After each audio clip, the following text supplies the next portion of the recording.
Hello everyone, this is the third video of the chapter Principle of Inheritance and Variation। ठीक है, इस chapter का हम लोग ये थर्ड वीडियो है। इसके पिछले वीडियोस में हम लोग ने इसका इनहेरिटेंस का इंट्रोडक्शन, ग्रेगर जॉन मेंडल की लाइफ हिस्ट्री और पी प्लांट के बारे में, क्यों उन्होंने पी प्लांट को सेलेक्ट किया, उन पे कैसे एक्सपेरिमेंट किया और मोनो हाइब्रिड क्रॉस और टेस्ट क्रॉस के बारे में स्टडी किया था।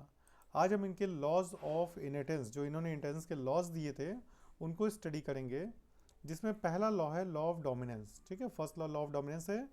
It was first described bye Correns. Actually ये लॉ बाद में ऐड किया गया था मेंडल जेनेटिक्स में, जो कि कॉरेंस ने, जो इनके फॉलोअर थे, उन्होंने ऐड किया था। अकॉर्डिंग टू दिस लॉ, इसमें एग्जैक्टली इस लॉ के बारे में मेंडल ने बताया था। When a cross is made between a pair of contrasting characters, the character which appeared in F1 generation is said to be dominant, while the other which lies latent, मतलब जो छुपा रह जाता है वो कहलाता है recessive। ठीक है, when जब क्रॉस कराते हैं कंट्रास्टिंग करेक्टर्स में, मतलब a pair of contrasting characters, जो कंट्रास्टिंग करेक्टर्स है जैसे टॉल और डॉर्फ है, येलो और ग्रीन है, राउंड एंड रिंकल्ड है, तो मेंडल ने जब किन्हीं दो कंट्रास्टिंग करेक्टर वाले प्लांट्स के बीच में क्रॉस कराया, तो F1 जनरेशन में उन दोनों में से सिर्फ एक करेक्टर एक्सप्रेस हुआ और दूसरा नहीं एक्सप्रेस हो पाया। जो जिस करेक्टर ने अपने आप को एक्सप्रेस किया था वो करेक्टर डोमिनेंट करेक्टर रहा, और जिसने अपने आप को एक्सप्रेस नहीं कर पाया था, जो ट्रेट, वो रेसेसिव रहा। ठीक है, तो ये मेंडल का लॉ था, लॉ ऑफ डोमिनेंस, की when there is a cross, जब कभी क्रॉस कराते हैं किन्हीं दो कंट्रास्टिंग करेक्टर्स के बीच में, तो जो करेक्टर अपने आप को एक्सप्रेस कर लेता है फन जनरेशन में वो डोमिनेंट होता है, और जो एक्सप्रेस नहीं कर पाता वो रेसेसिव होता है। तो इनके इस लॉ के कुछ व्यू पॉइंट्स थे। फर्स्ट ऑफ ऑल, जैसे कि करेक्टर्स जो थे, जो करेक्टर्स होते हैं वो डिस्क्रीट यूनिट, मतलब एक यूनिट से कंट्रोल होते हैं, कि इन्फॉर्मेटिव यूनिट होती है, दैट इज़ अ फैक्टर। तो उन्होंने उसको फैक्टर कहा था, कि एक जनरेशन से दूसरी जनरेशन में जो करेक्टर्स होते हैं, जो ट्रांसफ़र होते हैं, वो फैक्टर्स के थ्रू होते हैं। दूसरा था कि factors always occur in pair. Factors जो होते हैं, जिनको हम आज जीन जानते हैं, जीन्स होते हैं, वो हमेशा पेयर में होते हैं। मतलब जैसे क्रोमोसोम्स पेयर में होते हैं, वैसे फैक्टर्स जो हैं वो भी पेयर में होते हैं। In a dissimilar pair of factor, one member of pair dominate the other. अगर जो जीन जो पेयर में है, जैसे सपोज कि ये स्टेम की हाइट है, इसमें एक टॉल और डॉर्फ जीन है, अगर ये दोनों जीन किसी एक ही इंडिविजुअल में हैं, होमोलॉगस क्रोमोसोम पे, उसके क्रोमोसोम पेयर पे हैं, तो इन दोनों में से कोई एक ही करेक्टर डोमिनेट करेगा, एक्सप्रेस होगा, और दूसरा नहीं कर पाएगा। ये अकॉर्डिंग टू दिस लॉ, ये था मेंडल। इस लॉ को समझने के लिए हमें मोनो हाइब्रिड क्रॉस समझना पड़ेगा F1 जनरेशन तक। इसमें क्या बताया था इन्होंने, जो पेरेंटल फिनोटाइप है, जैसे दो पेरेंट्स इन्होंने लिए, एक टॉल प्लांट लिया और एक डॉर्फ प्लांट लिया। ये प्योर ब्रीडिंग टॉल है, ये प्योर ब्रीडिंग डॉर्फ है। इन्होंने क्या किया, इनके जो गैमेट्स फॉर्म हुए टॉल के डॉर्फ के, ये गैमेट्स हैं। टॉल में दो गैमेट बने और दो गैमेट्स डॉर्फ प्लांट में बने, दोनों गैमेट एक ही जैसे हैं। जब इन गैमेट्स ने आपस में क्रॉस किया, मतलब टॉल जो प्लांट है उसके गैमेट्स ने डॉर्फ प्लांट के गैमेट्स में क्रॉस किया, तो चार जो पॉसिबल ऑफ स्प्रिंग बनी, ये चारों पॉसिबल ऑफ स्प्रिंग जो थी, ये सब इनका जो फिनोटाइप था, मतलब ये देखने में चारों के चारों क्या थे, टॉल थे, देखने में टॉल थे।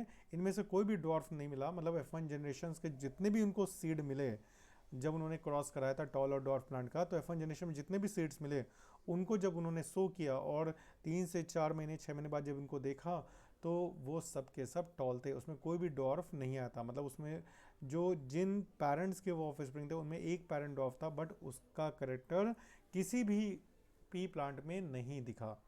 तो इसी से उन्होंने ये लॉ डिराइव किया, लॉ ऑफ डोमिनेंस, कि जब कितनी दो कंट्रास्टिंग करेक्टर वाले प्लांट्स के बीच में क्रॉस कराते हैं, तो F1 जनरेशन में जो पहली जनरेशन आती है उसमें हमेशा एक ही करेक्टर दिखता है जो डोमिनेंट होता है, और दूसरा जो नहीं अपने आप को शो कर पाता है वो रेसेसिव होता है। ठीक है, हालांकि ये लॉ पूरी तरह यूनिवर्सल नहीं है, इसके बहुत सारे एक्सेप्शंस थे बाद में, और लेकिन ये जो लॉ है ये लिमिटेड है, जैसे पी प्लांट के लिए लिमिटेड है और कुछ प्लांट्स के लिए लिमिटेड है, सभी में ये लॉ एप्लीकेबल नहीं होता है। ये मेंडल का फर्स्ट लॉ था।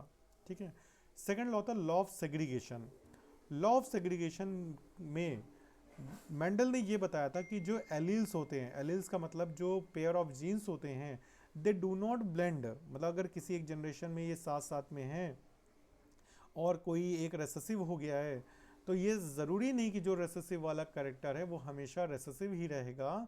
दे are recovered during gamete formation, वो अगले जनरेशन में अपने आप को डोमिनेंट वाले कैरेक्टर से अलग कर लेगा। और जब भी कभी होमोजाइगस कंडीशन में किसी भी नेक्स्ट सक्सेसिव जनरेशन में, जैसे F2 जनरेशन में जब वो होमोजाइगस कंडीशन में आएगा तब वो अपने आप को एक्सप्रेस कर लेगा। ठीक है, तो ये था लॉ ऑफ सेग्रीगेशन। इस लॉ को law of purity of gametes, मतलब law of purity of gametes भी बोलते हैं। ठीक है, प्योरिटी ऑफ गैमेट्स, क्योंकि दैट मीन्स कि जब भी गैमेट्स बनते हैं और पेयर, क्रोमोसोम पेयर जब सेग्रीगेट होते हैं तो जो जीन्स होते हैं जो पेयर में होते हैं वो भी सेग्रीगेट होते हैं।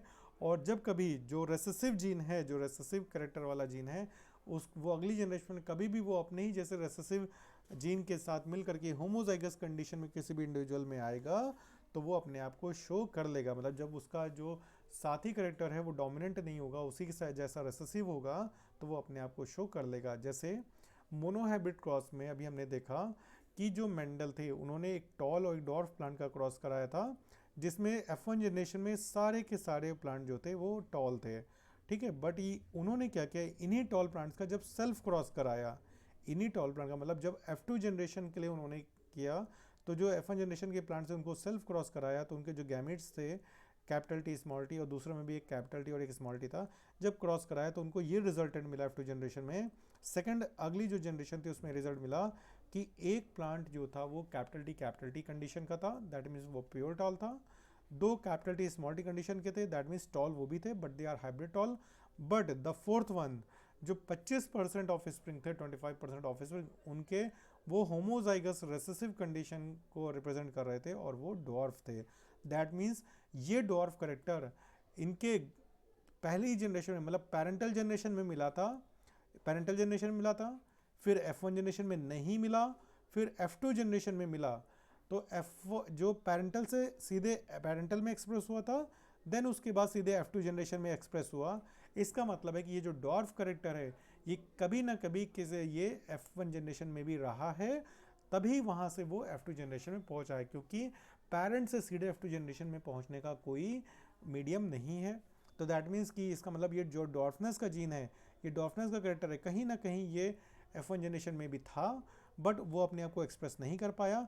लेकिन F2 जनरेशन में जब उसको मौका मिला, जब वो अपने ही जैसे जिस गैमेट में वो था ऐसे ही सिमिलर गैमेट के साथ जब उसने क्रॉस किया, जब फर्टिलाइज हुआ और जो जाइगोट बना, उस जाइगोट में जो हाइट के जीन थे दोनों ही रेसेसिव थे, दोनों ही स्मॉल टी थे। तो होमोजाइगस कंडीशन में आने पे उस प्लांट, वो प्लांट आगे डॉर्फ जो है वो फिनोटाइप बनाएगा। तो अगर हम F2 जनरेशन का रेशियो देखें और अगर फिनोटिपिकली देखें, सिर्फ एक्सटर्नल जो उनका एक्सटर्नल अपीयरेंस है वो देखें, तो वो 3:1 आता है। जबकि जो जीनोटाइप रेशियो होता है वो 1:2:1 आता है, क्योंकि 1 प्योर टॉल थे, जो 2 थे वो अगले हाइब्रिड टॉल थे, और जो एक था वो डॉर्फ था। That means genotypically 25% pure tall हैं, 50% हाइब्रिड टॉल हैं एंड 25% प्योर डॉर्फ हैं। जबकि फिनोटिपिकली अगर हम एक्सटर्नल अपीयरेंस की सिर्फ बात करें तो 75% जो हैं वो टॉल हैं और 25% ऑफ स्प्रिंग डॉर्फ होंगे। तो ये था इनका second law, law of segregation या प्योरिटी ऑफ गैमेट्स। इसमें ये बताया था कि जो भी करेक्टर F1 जनरेशन में अपने आप को शो नहीं कर पाता है, डोमिनेंट करेक्टर की वजह से एक्सप्रेस नहीं हो पाता है, उसका फिनोटाइप एक्सप्रेस नहीं हो पाता है, तो वो किसी भी अगली जनरेशन में, चाहे वो F2 हो, F3 हो, किसी भी नेक्स्ट कोई भी सक्सेसिव जनरेशन में, ज़रूरी नहीं कि F2 में ही कर ले, वो F3 F4 तक भी, मतलब वो अपने आप को एक्सप्रेस कर लेगा, कि वो उससे ब्लेंड नहीं करेगा, कभी हमेशा ब्लेंड नहीं होगा, मिक्स नहीं हो जाएगा, वो अपनी प्योरिटी हमेशा मेंटेन रखेगा और वो सेग्रीगेट होगा एक दूसरे से, दोनों सेग्रीगेट होंगे। और जब अलग अलग गैमेट्स में जाएंगे तो जब भी कभी होमोजाइगस कंडीशन आएगी तो वो अपने आप को एक्सप्रेस कर लेगा। और होमोजाइगस मतलब जब दोनों गैमेट्स सेम होते हैं, हेट्रोजाइगस का मतलब जब गैमेट्स डिफरेंट होते हैं, डिफरेंट टाइप के। जैसे यहाँ पे जो प्योर टाल है इसके दोनों गैमेट्स जो हैं वो सिमिलर हैं, तो ये होमोजाइगस है।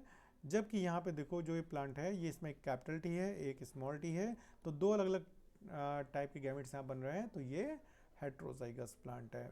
तो जो हाइब्रिड प्लांट होते हैं वो हेट्रोजाइगस होते हैं, और जो कि प्योर टॉलो प्लांट होते हैं वो होमोजाइगस होते हैं। ठीक है, तो ये जो लॉ थे, ये दो लॉ थे मेंडल के।